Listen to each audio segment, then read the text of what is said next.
mga pangalan sa aklat ng buhay. Tatakan po ninyo ito, Panginoon, at sa pamagitan ng iyong banal na Espiritu, huwag nawa, Panginoon, silang mahuhulog sa anumang silo ng kaaway. Huwag nawa sila, Panginoon, masisinsay sa anumang uri ng kasalanan. At gawin mo po sila, Panginoong, ilaw saan man sila naroroon, at sila ay maging daanan ng pagpapala para sa iba, upang ang marami ay makaalam ng iyong ebanghelyo at makasama namin sa paglilingkod sa inyo at sa pag-uwi sa tahan ng iyong inihanda sa bawat isa sa amin. Tulungan po ninyo sila, Panginoon, na maging malakas sa tuwi-tuwi na. Tulungan po ninyo sila, Panginoon, na magkaroon ng ibayong karunungan upang ang kanilang pananampalataya na tinanggap sa inyo ay maibahagi sa iba.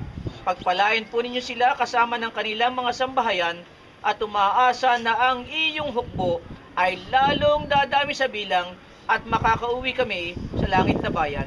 Basbasan po ninyo ang apat na kaluluwang ito at bigyan sila ng kapangyarihan sa pangalan po ng Ama at ng Anak at ng Espiritu Santo. Amen. Amen. Congratulations po. So mamaya po yung ating ganap na pagtanggap sa kanila doon sa ating sa ibaba.